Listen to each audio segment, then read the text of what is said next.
예, 반갑습니다.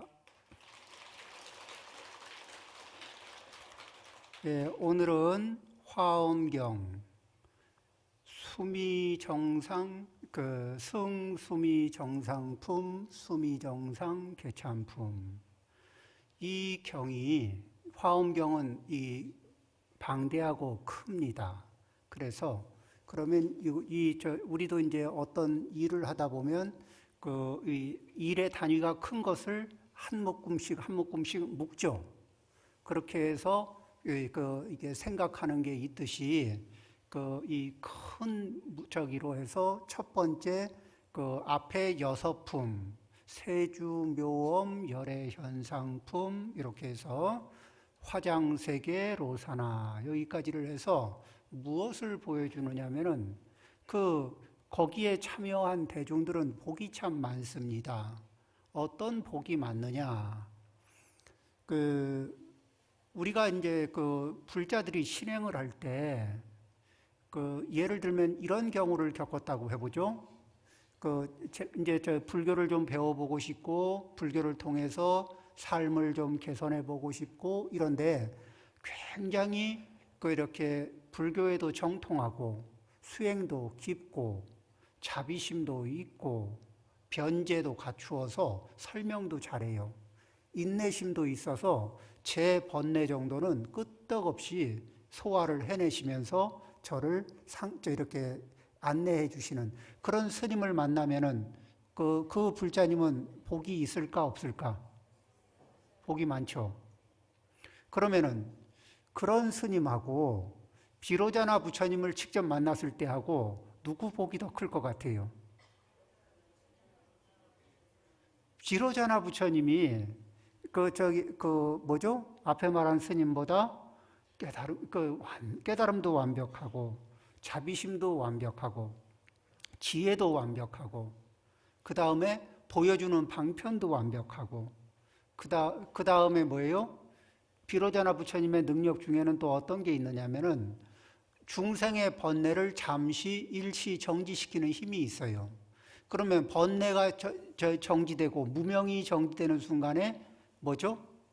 번뇌가 있고 무명이 있어서 보지 못하는, 볼 수도 없고 이렇게 알 수도 없는 그런 영역이 갑자기 내 번뇌가 눌리고 이 무명이 이렇게 눌려진 상태에서 그게 지혜가 열리면서 순간적으로 내 지혜는 아니지만 그렇게 해서 볼 수 없었던 것도 보고 알 수 없던 것도 알 수 있어요. 그러고서 다시 내 상태로 돌아왔다 그러면은 부처님이 하시는 말씀에 믿음이 갈까 안 갈까? 결과를, 그렇죠. 그런 훌륭한 분을 앞에서 경험하고 나면 그 믿음이 흔들릴까 안 흔들릴까? 그렇게 강력하게 그런 인연을 만나서 좋은 과보를 이루신 분을 만나서 그로부터 이 믿음을 내는 거가골락 생신분에 대한 얘기가 있었고, 그게 한 큰 덩어리죠. 그 다음에는 그렇게 이제 그런 큰 경험을 하신 분들이 생각을 해보면은 나도 수행을 해 봐야 되겠다. 그런데 수행을 내 수준에 맞게 단계별 업그레이드 수행을 경험해 보고 싶다. 이런 생각을 할 수 있을까 없을까? 한 번에 부처님처럼 이렇게 올라갈 수는 없죠. 그러면 뭐가 궁금하냐면 어떤 인행을 닦아야 저런 결과에 도달할까? 그래서 수인계와 생애분 이렇게 이제 이 화엄경을 나누는데 이런 인을 잘 닦아서 불과 부처님의 경지에 도달하는 단계별 업그레이드 방법.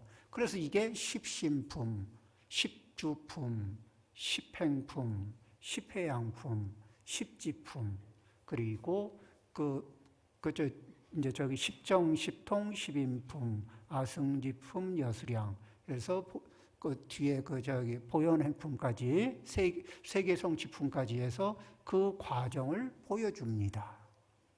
그 중에서 오늘은 십신을 지나서 그러면 이제 십신의 경지에 오르면은 십신의 경지에 진입을 해요. 그러면은 이거는 뭐와 같냐면은 사회적으로 비유를 하자면은 그 십신의 경지에 처음 들어간 건 입사를 해서 신입사원이 된 느낌하고 같다고 치면은 그러면 이제 회사에서 그 역할을 할 수 있잖아요. 십신의 경지에서 활동을, 그러니까 저기 신의 경지에서 활동을 해요. 그런데 그게 그 자기가 처음에 들어가서 그 자기 자리에서 처음엔 업무 파악하고 이렇게 상황 파악하고 자기가 익혀야 될 걸 익히고 해서 그게 충분히 익혀지고 나면은 자기가 처음 배정받은 그 부서의 일을 완벽하게 익히고 나면 진급을 시킬까 안 시킬까? 자기 일도 다 소화를 못했는데 진급을 시킬까 안 시킬까? 못해요. 그러니까 뭐죠?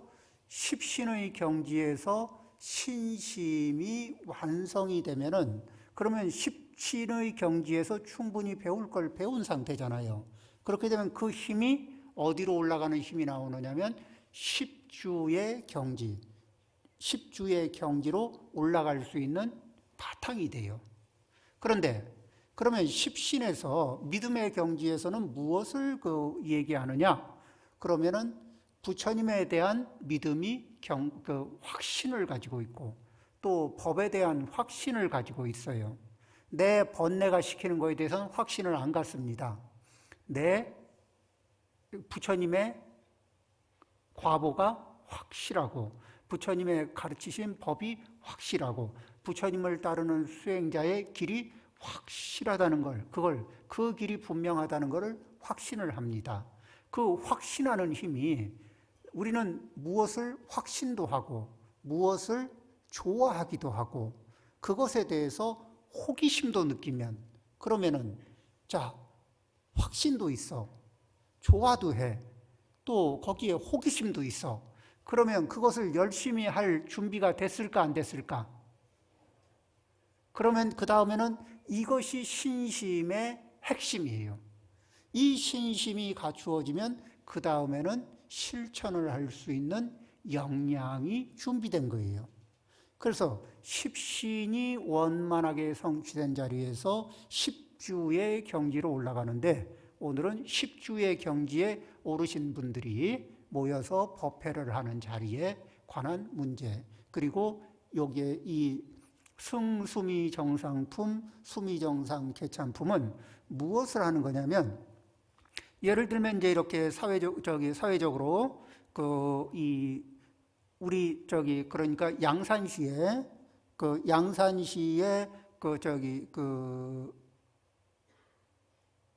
누구를 얘기할까요? 이제 그러니까 사회적인 표현이니까 양산시에 대통령이 온다 그러면 양산시는 의전을 준비할까요? 안 할까요? 준비하죠. 그런데 하던 대로 할까? 아니면 굉장히 잘 하려고 할까? 그 다음에 참여하는 인원들도 좀 이게 갖추어질까? 안 갖추어질까? 갖추어지겠죠. 그러듯이 이 수미 정상에 거기에서 부처님이 법을 설하시기 위해서 오십니다. 그러면은 거기에서 수미 정상의 주인인 이 제석천이 이 법회 장소를 마련하고 또 거기에서 부처님을 맞이하고 그러는 과정에 대한 이야기입니다. 그 중에서 경문을 한 단락 보겠습니다. 오늘 하는 주제는 두 가지. 이 첫 번째 이렇게 수미 정상에서 법문이 이루어지는데 왜 하필이면 수미 정상에서 법문이 이루어져야 하느냐? 그러면 십주 법문하고 수미산하고는 어떤 상관관계가 있기에 그 자리가 선택됐느냐 하는 게 하나이고, 그 다음에 이제 두 번째는 경문을 읽고 경문에 관한 문제로 얘기하겠습니다. 그때 열애의 위실력으로 시방 일체 세계 낱낱의 사천하 연부제 가운데 다 보니 열애께서 나무 아래 앉아 계셨는데 각각의 수없이 많은 사천하에 수없이 많은 연부제가 있고 그 연부제에 각각의 보리수 아래에 부처님이 앉아 계셨다는 겁니다. 각기 보살이 부처님의 위실력을 받들어 법을 연설하여, 이 이야기는 무엇과 같냐 하면은 그 세계성취품, 보현삼매품 이런 데 보면, 보현삼매품에서 보면은 누가 설법을 해요? 부처님은 비로자나 부처님은 가만히 앉아 계시고 광명으로 보현보살에게 가피를 주십니다. 그러면 보현보살이 부처님의 가피를 받아서 이 법문을 시작하는데, 그런데 이 비로자나 부처님은 어떤 위치에 계시느냐? 구례 부동 명의불, 부동의 자리에서.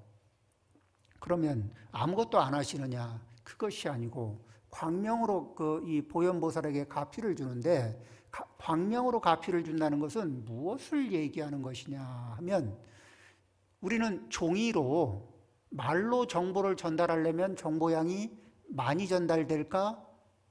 적게 전달될까? 책으로 전달하면 많이 전달될까? 적게 전달될까? 아니면 그 전자문서로 전달하면, 전자문서를 광 케이블을 통해서 전달한다면, 요즘에는 이 전파를 통해서 많은 전자문서가, 정보가 전파를 타고 가죠. 전파는 광파보다 느슨한 상태입니다. 그러니까 부처님이 보현보살에게 광명으로 가피를 내리셨다는 얘기는 지금 우리들은 아직 경험할 수 없는 광파의 에너지 속에 이 메시지를 전달하는 거예요. 엄청나게 많고 깊고 심오한 내용들을 한 방에 그 광명을 통해서 전달하시는 과정입니다. 그러니까 보현보살이 설법하는, 부처님 대신 설법할 때, 법회보살이 부처님 대신에 설법할 때 그 법문의 내용의 질이 부처님이 설하시는 것과 거의 동등하더라, 이렇게 얘기할 수 있겠죠.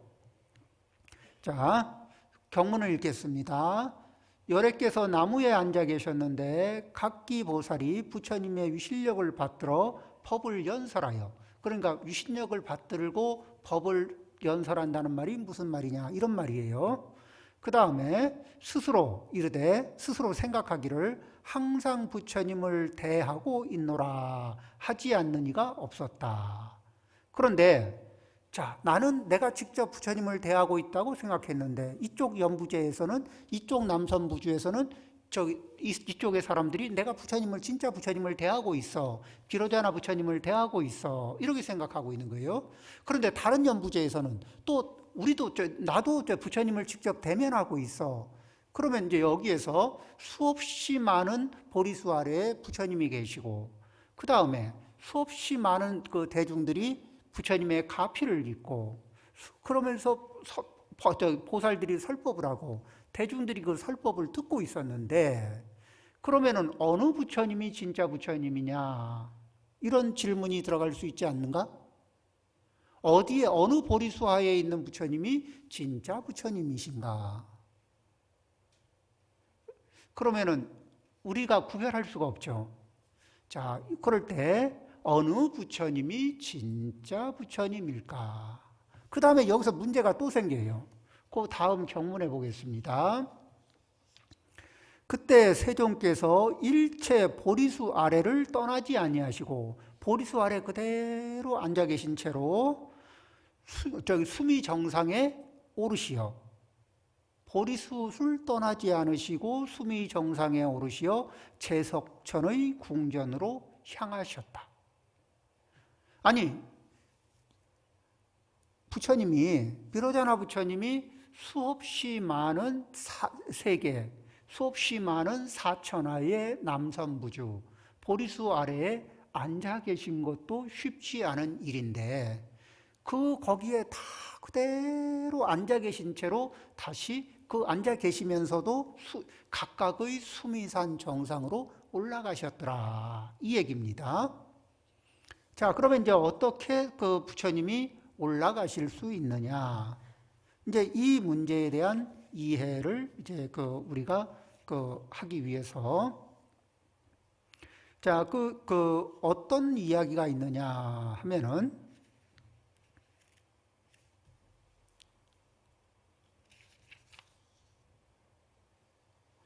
그 부처님의 모습은 어떤 모습인가 하면은 비로자나 부처님은 광명적조 이렇게 표현합니다. 광명이 고요한 상태, 일체의 번뇌, 분별, 망상 이런 것들이 그 이 집착 번뇌, 분별 번뇌, 무명 번뇌 이런 것들이 일도 없고 번뇌와 습기와 종자가 하나도 없는, 그래서 완전한 깨달음을 이루신 부처님인데, 그런데 무엇과 같냐면은 그 비유를 하자면은 그 비로자나 부처님은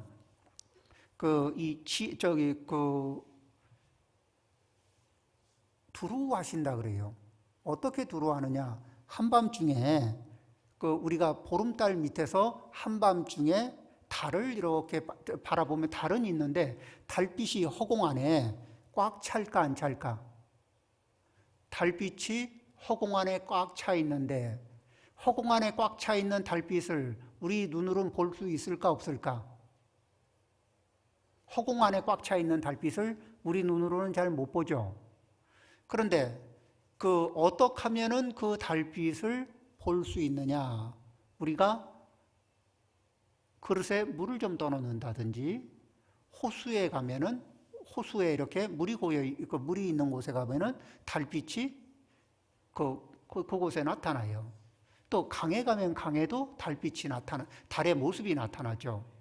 이 허공 가운데 가득한 달빛이 인연을 만나면은 누가 그 부처님의 법을 듣고 부처님의 가피를 받을 준비가 돼 있는 그이들의 마음에, 그이들의 지혜에, 심성에 그 부처님의 모습이 감응하시는 거예요. 그런데 그러면은 어떻게 한 자리에 보리수 아래 앉은 상태로 수미 정상으로 올라갈 수 있느냐? 그게 어떤 이치이냐? 이러면은 자, 우리가 이제 예를 들어 보면은 또 어떤 경우가 있냐면 배를 타고 배가 세 대입니다. 그런데 한 배는 가운데 바다에, 그러니까 가운데 이렇게 정박을 하고 있어요. 줄을 딱 내려서 닷을 내리고 안 움직이고 가만히 있습니다. 또 두 배는 하나는 북쪽으로 가고 있고 하나는 남쪽으로 가고 있어요. 그런데 허공에 가득한 달빛이 강에 달의 모습을 비추고 있습니다. 그런데 정박하고 있는 배에서 달을 바라보면 그 달 모양이 움직일까 아니면 그대로 자기 자리에 있을까? 자기 자리에 그대로 있죠. 그리고 북쪽으로 가는 북쪽으로 배를 저어서 올라가는 이는 달빛이 자기를 따라서 북쪽으로 달이 계속 올라오고 있는 걸 볼까 안 볼까? 달빛이 자기를 따라서 쭉 올라오는 걸 보게 돼요. 그렇죠? 남쪽으로 이렇게 배가 가고 있으면 그 배 위에서 사공이 바라보면은 계속 달빛은 남쪽으로 가는 배를 따라가요. 그러면은 거기에서 다른 허공에 가득한 달빛이 어떤 인연, 머물러 있는 인연에게는 머물러 있는 모습으로 나타나고 북쪽으로 가는 인연에게는 북쪽으로 따라가는 모습을, 움직이는 모습을 나타내고 남쪽으로 움직이는 인연에게는 남쪽으로 움직이는 인연을, 그 모습을 보여요. 자, 그런데 달빛은 움직인 적이 있을까 없을까? 허공에 가득한 달빛은 그냥 허공에 가득할 뿐이에요. 허공에 가득한 상태에서 누구에 따라서 보리수화에 있는 것도 같고 누구에 따라서 수미정상에 오르는 것도 같을까? 법문을 듣는 근기들의 상태에 따라서 부처님이 보리수화에 모습을 나타내기도 하고 수미정상으로 올라가면서 움직이시는 모습과도 같더라. 그러니까 그냥 이렇게 말을 들어보면은 말이 안 되는 것 같은데 부처님의 위실력은 그와 같으시다. 그러면은 우리가 다시 생각을 해봅니다. 나는 부처님이 어디 계신지 모르겠어라고 해야 될까, 아니면 내가 부처님을 좀 친견하기 위해서는, 부처님의 가피를 좀 직접 받기 위해서는 부처님의 가피를 담을 수 있는 신업, 구업, 의업, 내 몸의 상태, 마음 상태, 말하는 상태를 좀 조정을 해서 그 탁한 물에는 이게 맑은 달빛이 담기지 않는 것처럼 번뇌가 많은 자리에는 이게 부처님의 가피가 와도 부처님의, 그러니까 막 물이 요동을 치고 있으면은 그 달빛이 오지 않은 것이 아니라 달빛이 달빛의 모습을 받아낼 수 있는 준비가 안 된 거예요. 지금 이제 이 10주의 그 경지는 어떤 경지냐 그러면은 보름달이 원만한 깨달음이라 그러면은 초승달 같은 경지입니다. 그러면은 초승달 같은 경지는 달을 본 걸까 안 본 걸까? 자, 보름달 같은 자리를 불성이라고 얘기할 수 있으면 초승달은 불성일까 아닐까? 진짜 달일까 가짜 달일까요? 초승달은 가짜 달이에요? 가짜 달은 아니죠. 진짜 달입니다. 그런데 원만합니까? 원만하지 못합니까? 원만하진 않아. 그래도 진짜 달빛이죠. 그러면은 이게 그 달빛이 보름달이 성품이듯이 보름달을 성품이라고 비유하면 불성을 보기는 봤어.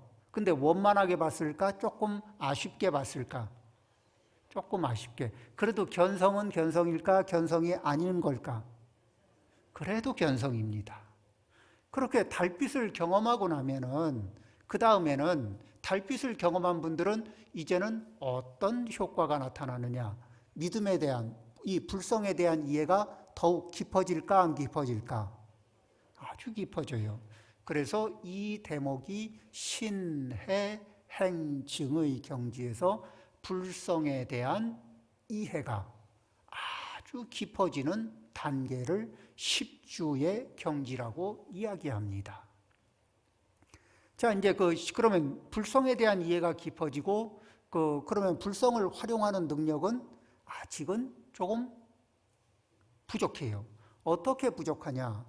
어린아이가 사지가 다 멀쩡하고 그리고 눈, 코, 입, 귀 이렇게 다 건강해요. 그렇지만 어른만큼 힘을 쓸 수 있을까 없을까? 없어요. 그러면 어른만큼 힘을 못 쓰니까 너는 잘못됐다 이렇게 하나요? 아니면 이제 2년 이미 건강한 상태에서 다시 더 이렇게 건강하게 정상적으로 성장만 하면은 어른이 돼서 힘을 쓸 수 있는 거죠. 그렇게 10주에서 10행으로, 10행에서 10회양으로 이렇게 업그레이드 하면서 불성의 힘을 사용하는 능력이 점점 커질까 작아질까? 커져요. 자, 그러면 이제 불성을 이해하고 그걸 이해하는 힘을 충만하게 풀로 채우는 과정이 초주, 2주, 3주, 4주, 5주 이런 수행을 해나가면서 차츰차츰 에너지를 채워갑니다. 그러면은 10주의 이 법문을 왜 수미산에서 했느냐? 이렇게 얘기하면은 수미산에는 이 10가지 특징이 있어요. 수미산을 소미로 이렇게 이제 옛날에 그렇게 번역했어요. 인도 말로는 수메루 이렇게 얘기하죠. 거기서 이렇게 얘기하는 숫자 발음은 무엇이냐면은 묘하다 이런 뜻이에요. 그 다음에 메로 이렇게 얘기하는 자리는 높다, 오묘하기도 하고 높기도 한 산이다. 오묘하고 높다. 그러면은 수미산에는 어떠한 오묘함이 있느냐 해서 대략 여기에 수미산이 오묘한 특징에 대해서 대략 한 10가지를 얘기합니다. 어떤 것이 있냐면은 수미사는 그 오묘한 특징 중에 첫 번째는 그 재질이 오묘해요. 무엇으로 되어 있느냐?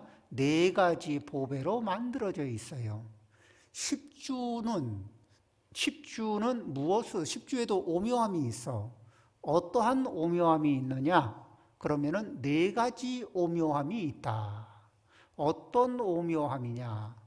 십주의 수행자들은 그 불성을 이해하는 이해력, 그것이 하나의 십주의 보배이고, 그걸 바탕으로 하면서 들으면 듣는 대로 수행력이 올라가는 듣는 수행력이 있고, 또 깊이 생각하면 생각할수록 또 수행력이 높아지는 생각하는 그 보배가 있고, 또 바꾸면 바꿀수록, 닦아서 바꾸면 바꿀수록 업그레이드를 시킬 수 있는 그런 그 효력이 발생되는 수 해서 문사수와 이해력, 이 4가지 보배를 가지고 있는 게 수미산의 4가지 보배로 만들어진 것과 비슷하더라.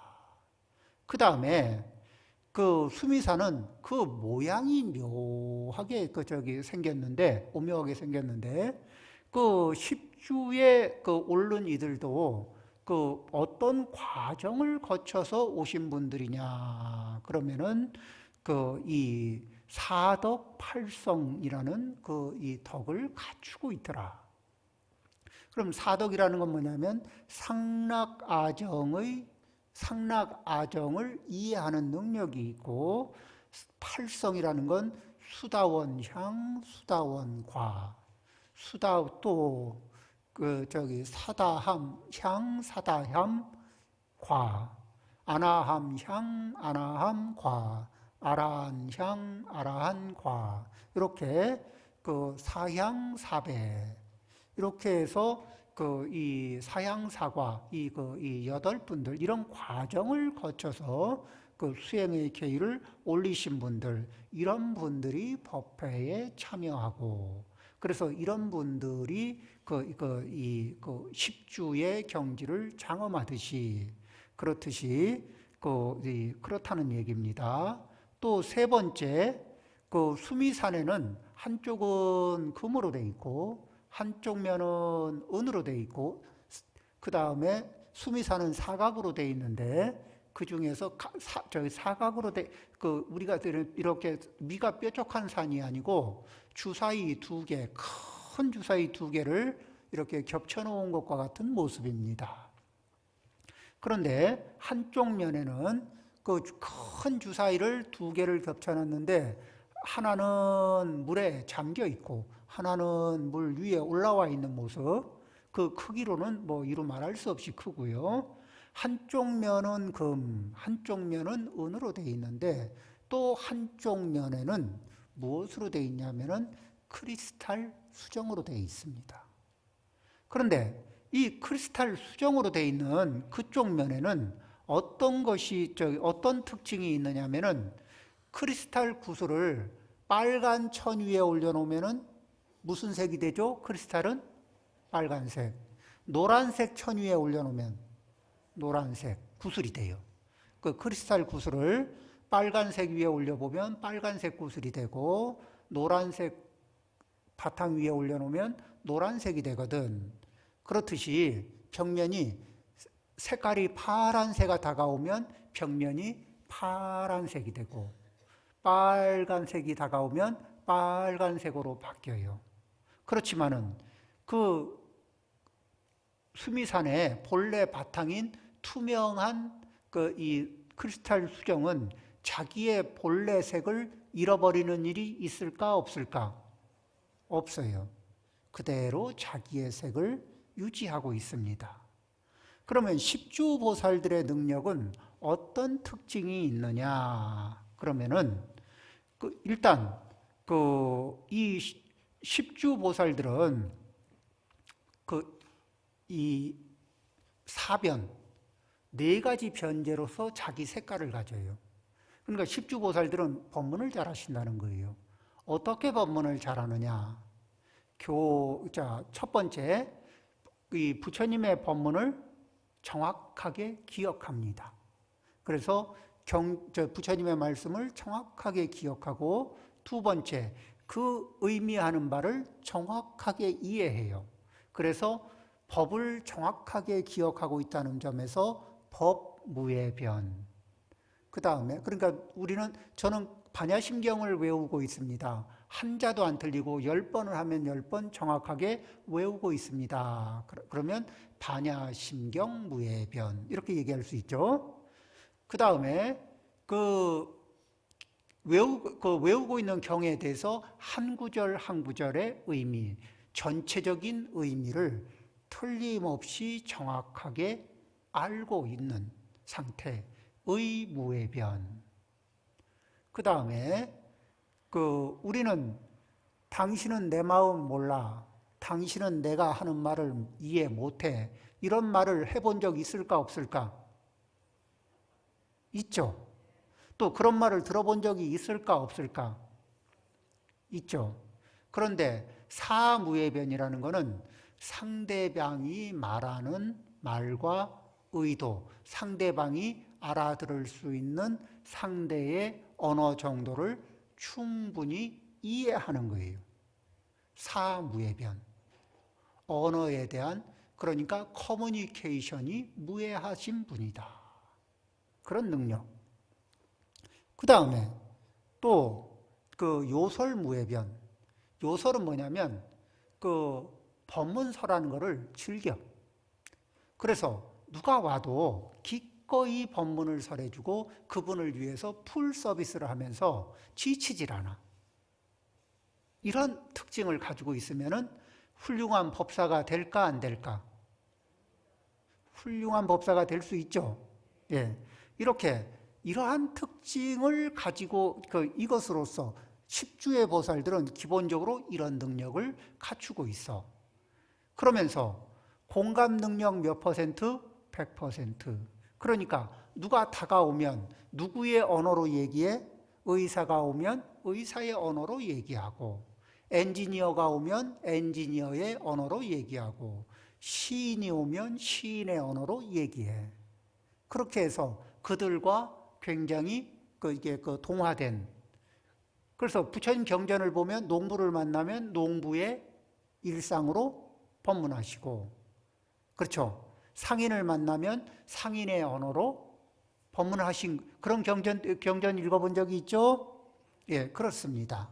그런데 그러면서도 수미산의 크리스탈 벽면이, 수정 벽면이 빨간색이 오면 빨간색으로 표현을 하고, 노란색이 오면 노란색으로 자기를 표현하지만 본래 자기의 바탕은 물든 적이 있을까 없을까?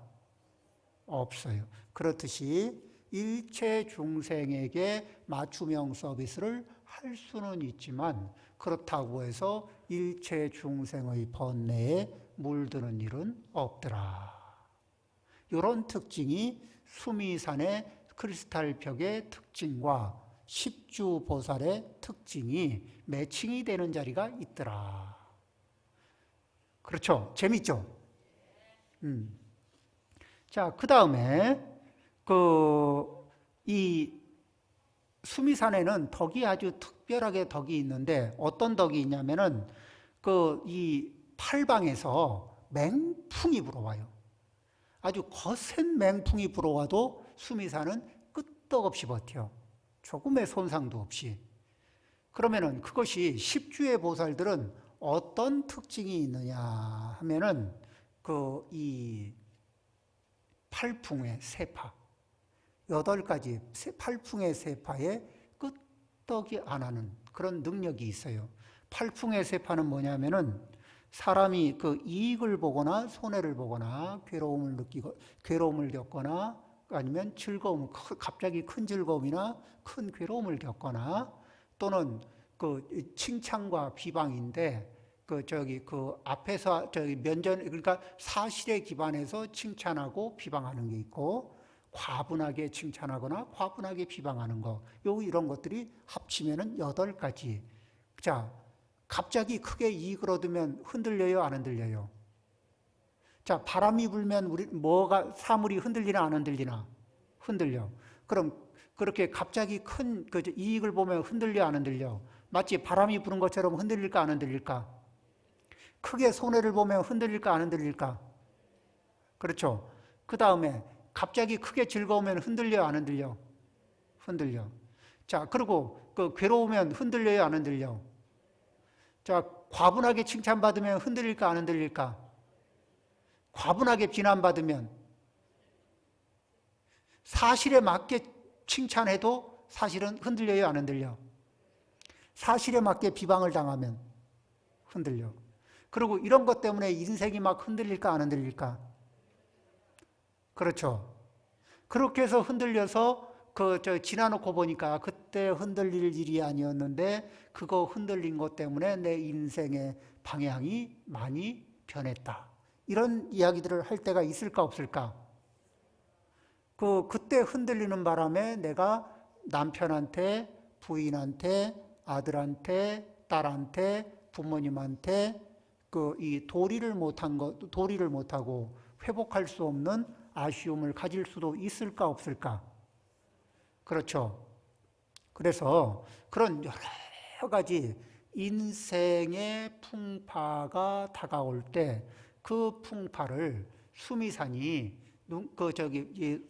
팔방에서 그 거센 바람이 불어도 조금도 흔들림이 없는 것처럼 십주의 경지에 오르신 분들은 그러한 세상의 풍파에 이 흔들리지 않는다는 거예요. 그러면 이제 그 정도 십주의 경지에 오른 분까지는 아니더라도 어떤 분은 이런 분이 있어요. 이 길을 가는데 저분이 당신 욕했어 하고 친구가 알려줘요. 그러니까 설마 나를 욕했겠냐고. 나 아닐 거라고. 아니라고. 당신 이름을 거론하면서 욕했다고. 확실하죠? 그러니까 세상에 나하고 같은 이름 가진 사람이 얼마나 많은데.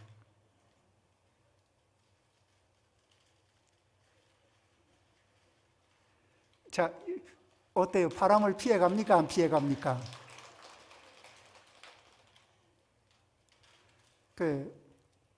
어떤 사람이 얼굴에다가 이제 누가 그래요? 루사덕인가 하는 분인데 그분이 재상을 하면서 동생이 어디 이제 관찰사로 나가니까 가거든. 네가 지방 이렇게 지방관으로 가지만은 그쪽에 이게 지역 유지들이나 이런 사람들이 너를 모욕스럽게 할 일이 더러더러 많을 거다. 그 모욕에 흔들리면은 정사를 망치고 네 직분을 다 원만하게 하지 못할 때가 있을 거다. 그때는 어떻게 할래? 그러면 설사 얼굴에 침을 뱉더라도 쓱 닦고 말지요. 절대 그거로 발끈하고 이렇게 해서 일을 그르치는 일은 없도록 하겠습니다. 이 정도면 훌륭해요, 안 해요? 그러니까 루사덕이 그러면 안 된다. 침 뱉은 사람 성의가 있는데 그냥 마르도록 놔둬라. 이쯤 되면은 이 풍파를 겪을까 안 겪을까? 안 흔들리죠. 예. 자, 그 다음에 또 우리는 살다 보면 나보다 잘난 사람도 만나고 나보다 못난 사람도 만나고 그럴 때가 있을까 없을까? 자, 이제 나보다 이게 좀 버릇이 좀 안 좋은 사람을 만났어. 그러면 자세히 쳐다보고, 아, 저 사람이 저런 습관을 가지고 저런 행동을 하니까 행위와 결과, 평가가 안 좋구나. 그런데 저런 비슷한 행동 패턴이 나한테도 강도는 약하지만 있을까 없을까 살펴보니까 있어. 그러면은 저 사람이 저래서 저런 결과를 받는 걸 나한테 시범으로 보여주는구나. 그러면 나는 하지 말아야지. 그리고 내가 가지고 있는 습관을 조심해야지. 자, 이렇게 하면 시범을 보인 그분은 미운 사람이 될까? 나한테 선생님이 될까? 선생님인데 존경해야 될까? 무시해야 될까? 자, 세상의 풍파가 나한테 덮칠까 안 덮칠까? 그 다음에 이제 또 잘난 사람을 만나. 그러면 잘난 사람을 보면 시기심이 움직여요, 안 움직여? 시기심이 움직이면 그 사람하고 인연이 멀어질까, 가까워질까? 멀어져. 근데 그 잘난 사람을 만나가지고 그 사람의 장점을 보고 배우고 궁금한 건 물어보고 이렇게 존경심도 보내고 그러다 보면 내가 업그레이드가 될까 안 될까? 돼요. 자, 그러면은 시기심을 일으켜서 장애를 일으키는 것이 좋을까? 공경, 존중하고 따라 배우면서 내가 업그레이드 하는 게 좋을까? 자, 이렇게 마음을 먹고 이렇게 행동을 하면 나는 세상의 풍파를 겪을까? 아니면 세상의 풍파에 흔들리지 않게 될까? 우리 불자님들은 어떤 삶을 살기를 원하십니까? 지금 이제 여기에 우리가 수미산의 10가지 특징을 얘기하는 중에 지금 4가지만 얘기했는데 시간이 자꾸 가고 있어요. 저는 아쉽고 우리 불자님들은 다리가 좀 아프니까 빨리 끝냈으면 좋겠죠?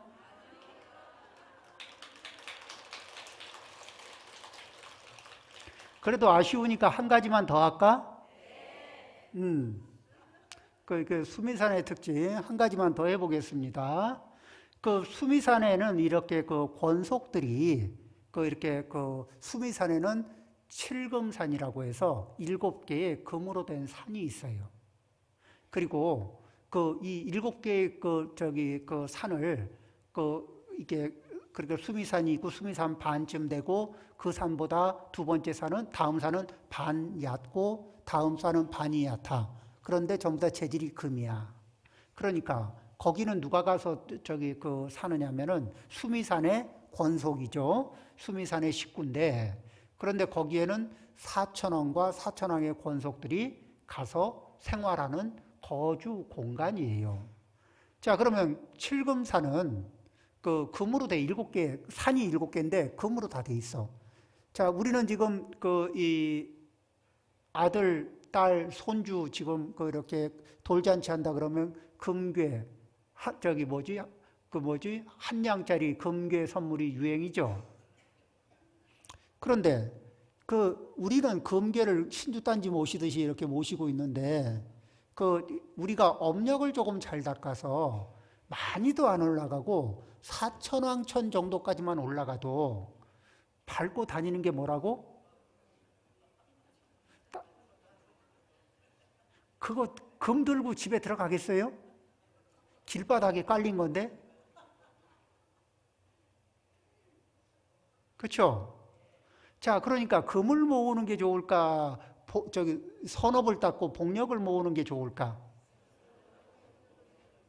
선택 잘해야 됩니다. 그러면은 그 업을 잘 닦는 방법은 무엇이냐? 그러면은 일단 살도음 그리고 망어, 양설, 악구, 기어 이런 걸 안 하는 건데 이게 이제 업을 청정해야 하는 기본인데 살생 이렇게 얘기하면 기본적으로는 살인이고 그 다음에 친밀감을 나눴던 자를 죽이는 자는 더 잔인한 거고 그렇죠? 사람을 죽이면 잔인한 자인데 그 중에 친밀감을 나눈 부모 형제라든지 스승이라든지 이런 관계를 무시하고 살인을 하면 아주 악심이 심하죠. 자, 그 다음에 이 일반 살아있는 생명을 죽이려도 살기를 품어야 돼요. 그 살기를 지우는 행위. 불살생계의 특징은 살기를 지워야 한다. 그러면 내가 살기를 지우는 거는 어려울지 몰라도 누가 나한테 살기를 뿜어내는 걸 경험해보고 나면 어때요?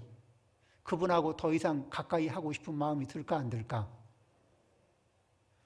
그렇죠? 살기를 지우는 것이 칠금산에 놓을 수 있는 조건 중에 하나고 그러니까 금을 바닥에 깔고 놓을 수 있는 복력을 만들려면 몸에서 살기를 지워야 됩니다. 그 다음에 자, 칠금산 정도에서 놀면 재산 문제로 고민할까 안 할까? 그러니까 이 사바색이 지금 여기에서 우리 살면서 남의 거 조금 쓱 한다고 뭐 팔자가 바뀌어요? 별로 그렇지도 않죠. 업만 더러워져요. 내 업만 더러워진다고. 그리고 내 복에 없는 거는요, 꽉 쥐고 있어도 모래를 손에 쥐고 있는 것 같아서 모래를 꽉 쥐고 하나도 안 흘리려고 그러면서 동네 한 바퀴 돌고 나면은 남는 거는 손바닥에 묻은 모래밖에 없어요. 그러듯이 내 인연 아닌 재산은 훔쳐와도 남아있질 않습니다. 그 다음에 이제 그 음행 중에서 제가 저는 이 음행이라 그러면은 사음인데 알아듣기 쉽게 말하면 양다리, 세다리, 네다리 걸치는 걸 얘기합니다. 그런데 자, 내 배우자가 양다리, 세다리, 네다리를 걸치고 있는 걸 보면 심정이 어때요? 만일 그렇다면 이쁘게 봐주고 싶어요? 아니면은 알밤을 때려주고 싶어요?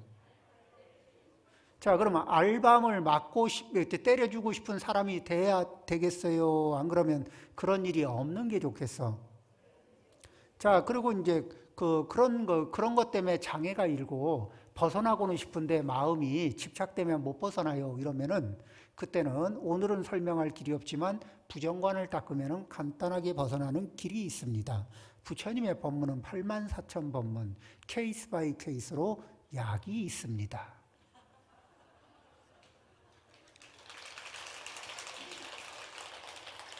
자, 그 다음에 이제 이렇게 뭐 거짓말, 양설, 양설은 서로 이간질할 목적으로 말을 전달하는 거예요. 정직하게 하든 어떻게 하든 상관없습니다. 이간질할 목적을 가지고 있으면 양설입니다. 그 다음에 상처 줄 목적으로 하면 부드럽게 말하든 거칠게 말하든 악구가 돼요. 상처를 줄 목적으로 얘기하면. 그 다음에 기어라는 거는 참 어렵습니다. 설명이 좀 어려운데 어떤 거냐면은 딴소리를 하는 거예요. A라는 문제를 잘못해서 그걸 얘기하려고 그러는데 자꾸 말귀를 못 알아듣고 B로 A를 얘기하려고 그러는데 말귀를 못 알아들은 척 하면서 B로 반응하고 뭐 그런 거 있죠. 그래서 자꾸 논점을 흐려가지고 이 문제가 되는 자리에 접근을 할 수 없게 어그로를 끄는 그 말투 있죠. 그런 식의 말투를 기어는 비단기자의 말씀 어쩐데 그러면 무늬가 있는 비단이면은 비단에 무늬가 짙게 깔려 있으면은 비단이 보일까? 무늬가 보일까? 무늬에 초점이 맞춰지느라고 비단의 질을 살피기가 어려워져요. 그렇듯이 말에다가 다른 문양을 자꾸 입혀서 이야기의 본질을 흐리게 하는 언어 행위를 기어라고 얘기합니다. 이런 것들을 그러니까 약점을 찌를 때 우리는 기어의 테크닉을 쓰고 싶을까 안 쓰고 싶을까? 딴소리로. 약점이 찍혔을 때는 참회를 하는 게 좋습니다. 자, 이런 식으로 해서 이제는 더 이상 할 수 없습니다. 원래는 45분에 마치려고 계획을 했는데 10분을 초과했네요. 자, 오전에는 승수미정상품 이야기했고 오후에는 수미정상 개짬품으로 만나겠습니다. 법문 마칩니다. 나무 영당불멸악수상교 시야몬사서가 문이불서가 문이불서가 문이불서가 문이불서가 문이불서가 문이불서가 문이불서가 문이불 전상전나무여불 지방세계 영무비 세간소요 안진교한일체무요 여부울자 화암살림 9일차 승수미 정상품을 설해 주신 도암스님께 다시 한번 큰 박수 부탁드리겠습니다.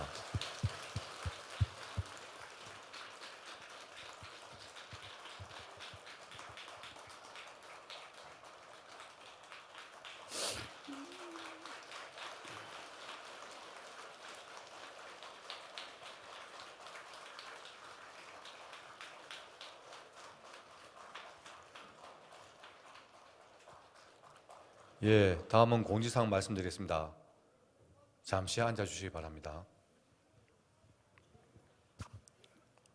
오후 본문에는 수미 정상 개창품을 설해 주시겠습니다. 내일은 전 선운사와 송광산 강주이셨던 선행스님께서 십주품 법문을 해주시겠습니다. 화엄살림대회 안내입니다. 매주 일요일에는 천도제 시식이 있겠습니다. 부산으로 출발하는 셔틀버스는 오전 법문이 끝난 뒤 1시 10분, 오후 법문이 끝난 후 30분 뒤 큰 주차장에서 출발합니다. 행사 안내입니다. 동지기도 접수를 받고 있습니다. 기도 접수처로 문의 바랍니다. 12월 22일 내일 동지에 2024년 달력을 배부합니다. 오후 12시부터 오후 4시까지 총리문에서 한 사람당 2부씩 배부하고 4시 이후에는 화엄전에서 받으실 수 있습니다. 통도사 유튜브 세계문화유산 통사TV로 실시간 방송 법회에 참여하실 수 있습니다.